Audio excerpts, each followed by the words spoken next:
Hey everyone.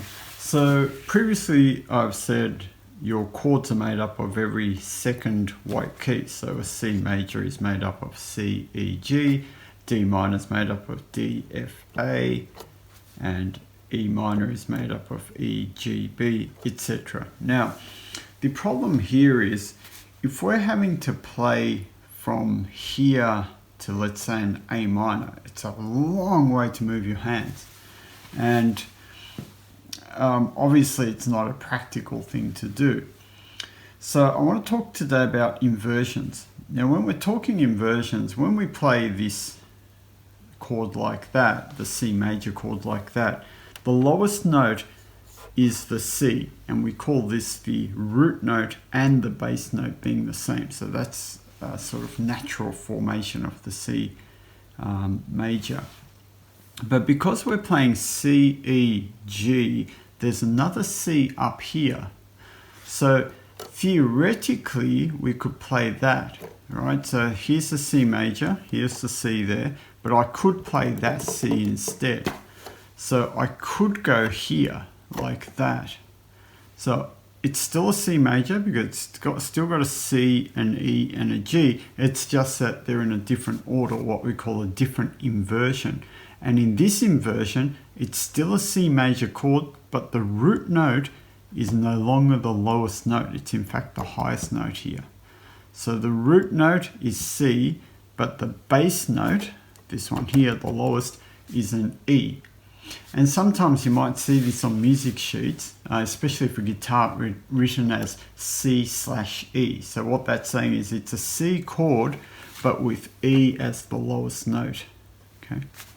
Now, so this is C, E, G, just like we had here. So as far as the arranger is concerned, it's actually the same sound. So obviously if you played that on a piano, that's going to sound very different. But for us, remember, it's an arranger. This end of the keyboard, this black key onwards, is all set for auto accompaniment.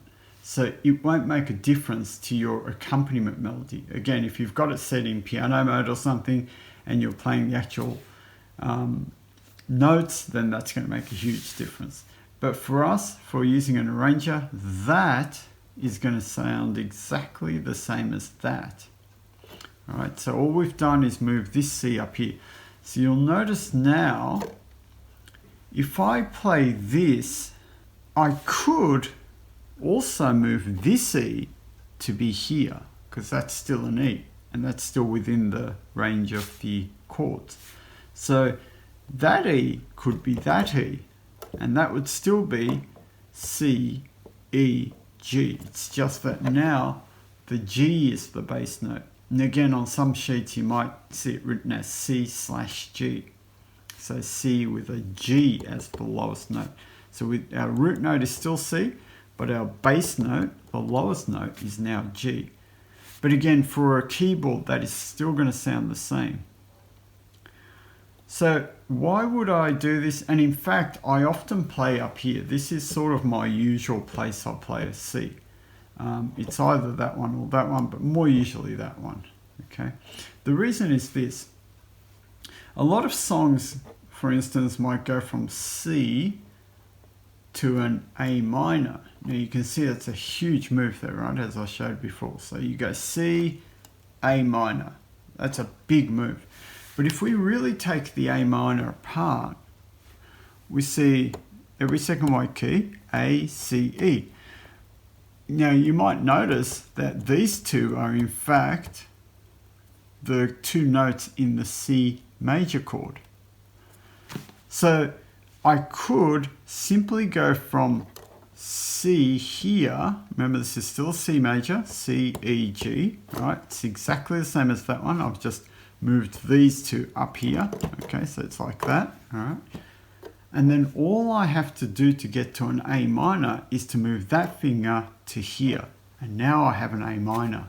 So with one finger, I can move to an A minor. Okay, so let me move very quickly. Rather than doing this, going C, A minor. That's a big move, yeah? You'd have to think about it, and it'll take at least 3 minutes. Whereas if I'm here, I can go A minor.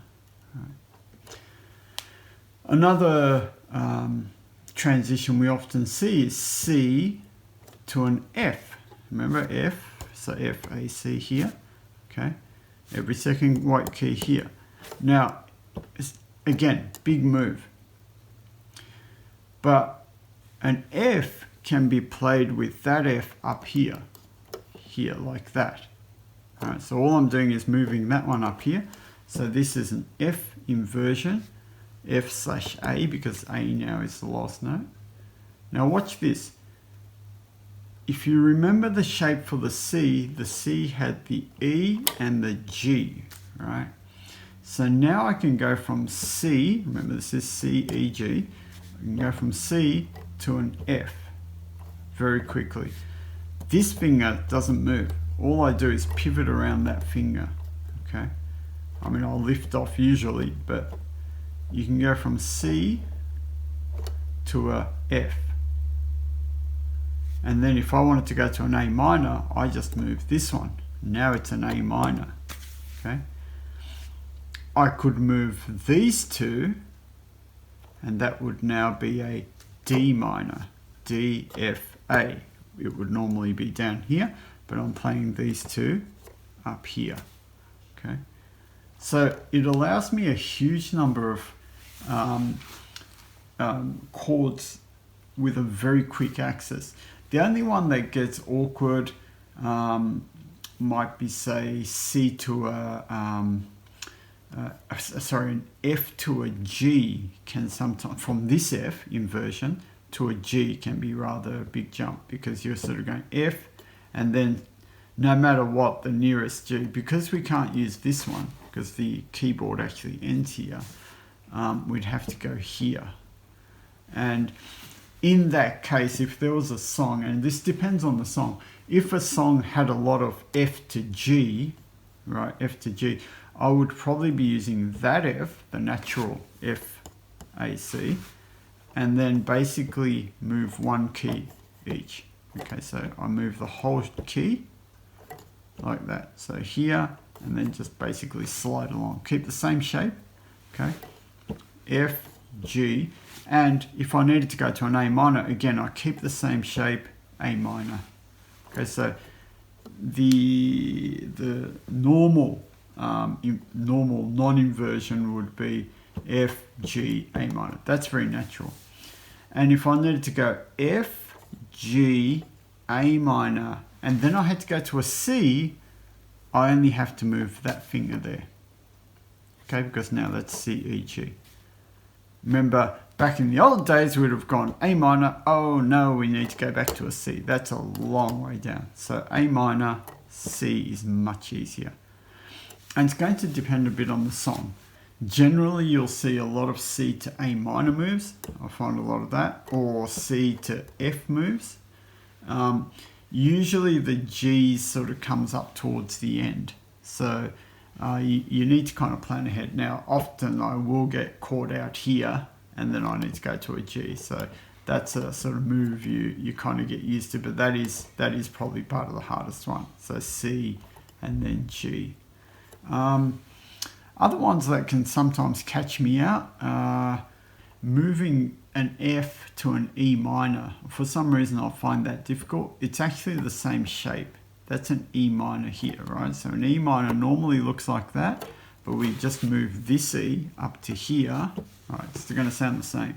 So an F is like that, and then we keep the same shape and move everything down one white key.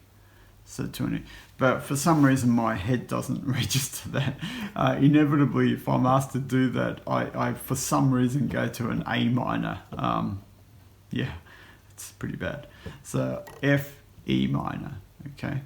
Now, E minor, again, very easy to move to a C major from an E minor, because you just have to move that. C, E minor, C, E minor, okay?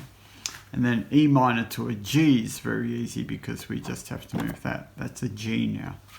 So have a play around with the inversions, have a think about what makes up each chord and how could you move it around? Now remember, you can't go past here. This is like the hard, well, it is not a hard stop. You can actually program it, but seriously, if you go past this, you're going to run out of other keys to play the melody on. So we just work on this. This is standard for almost every arranger.